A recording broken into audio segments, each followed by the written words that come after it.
ओम नमः शिवाय। जो भी भोलेनाथ का भक्त इस पावन कथा को श्रद्धा और विश्वास के साथ सुन रहा है, भगवान भोलेनाथ उसकी सभी मनोकामनाएं पूर्ण करें। और जो भक्त इस कथा को अंत तक सुनता है, उसे बहुत जल्द कोई शुभ और अच्छी खबर अवश्य प्राप्त हो। यदि आपके हृदय में महादेव के लिए प्रेम और आस्था है, तो वीडियो के अंत में प्रेम से हर हर महादेव कमेंट करना अवश्य न भूलें। जय भोलेनाथ। हे नारायण, यह कथा है उस प्रेम की जो तपस्या से जन्म लेता है, उस समर्पण की जो परीक्षा में भी अडिग रहता है, और उस दिव्य मिलन की जिसके बिना सृष्टि अधूरी है। जब माता सती ने पिता दक्ष के यज्ञ में अपने प्राण त्याग दिए, तब भगवान शिव का हृदय टूट गया। उन्होंने सती के शरीर को कंधे पर उठाकर तांडव आरंभ कर दिया। सृष्टि कांप उठी। तब भगवान विष्णु ने सुदर्शन चक्र से सती के शरीर के टुकड़े किए और वे शक्तिपीठ बन गए। शिव शोक में डूब गए और संसार से विरक्त होकर कैलाश पर्वत पर गहन तपस्या में लीन हो गए। इधर माता सती ने राजा हिमालय और माता मैना के घर पार्वती के रूप में पुनर्जन्म लिया। बचपन से ही पार्वती असाधारण थीं। अन्य बालिकाएं जहां खेलकूद में मग्न रहती, वहीं पार्वती का मन ध्यान और भक्ति में लगता। उन्हें खिलौनों से अधिक प्रिय शिवलिंग और बेलपत्र थे। उनके हृदय में केवल एक ही नाम बसता था, महादेव। एक दिन देवर्षि नारद राजा हिमालय के यहाँ आए। उन्होंने पार्वती के भविष्य के बारे में संकेत दिया और पूछा कि वे किसे पति रूप में चाहती हैं। पार्वती ने निश्चय पूर्वक कहा, यदि मैं विवाह करूंगी तो केवल भगवान शिव से। नारद मुनि ने बताया कि शिव तपस्या में लीन हैं और उन्हें पाना सरल नहीं।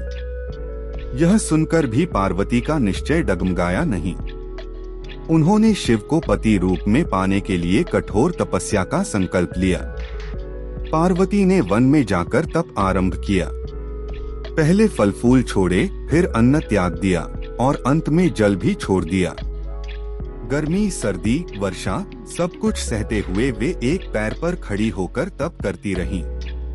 उनकी तपस्या से धरती तपने लगी, देवता विचलित हो उठे और तीनों लोकों में हलचल मच गई। उसी समय तारकासुर नामक असुर का अत्याचार बढ़ गया था। उसे वरदान था कि उसका वध केवल शिवपुत्र ही कर सकता है। देवताओं ने ब्रह्मा और विष्णु से प्रार्थना की कि शिव का विवाह कराया जाए ताकि संसार की रक्षा हो सके। देवताओं ने कामदेव को शिव की तपस्या भंग करने भेजा। कामदेव ने वसंत का वातावरण बनाया और प्रेम बाण चलाया। लेकिन जैसे ही शिव ने नेत्र खोले, उनका तीसरा नेत्र प्रज्वलित हो उठा और कामदेव उसी क्षण भस्म हो गए। सृष्टि स्तब्ध रह गई। पार्वती ने यह सब देखकर भी तप नहीं छोड़ा। उनके त्याग, धैर्य और प्रेम से अंततः भगवान शिव का हृदय पिघल गया। शिव ने स्वयं वृद्ध ब्राह्मण का वेश धारण कर पार्वती की परीक्षा ली। उन्होंने शिव की निंदा करते हुए कहा कि वे भस्मधारी हैं, भूतों के साथ रहते हैं और विवाह योग्य नहीं।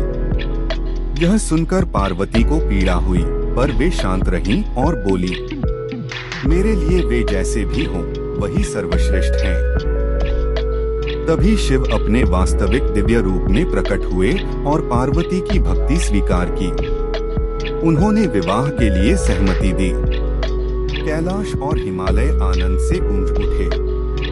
विवाह की तैयारियां होने लगी। जब शिव की बारात हिमालय पहुंची, तो वह अत्यंत विचित्र थी। भूत, प्रेत, गण, नाग, डमरू की ध्वनि और तांडव नृत्य। यह दृश्य देखकर माता मैना भय से मूर्छित हो गईं। पार्वती ने माता को समझाया और शिव से अनुरोध किया। तब भगवान शिव ने अपना सौम्य दिव्य रूप धारण किया। सुंदर मुख, स्वर्ण आभूषण, शांत मुस्कान। यह रूप देखकर माता मैना प्रसन्न हो गईं। अंततः ब्रह्मा जी ने वैदिक मंत्रों के साथ शिव पार्वती का विवाह संपन्न कराया। देवताओं ने पुष्प वर्षा की, आकाश गूंज उठा। और सृष्टि में संतुलन स्थापित हुआ।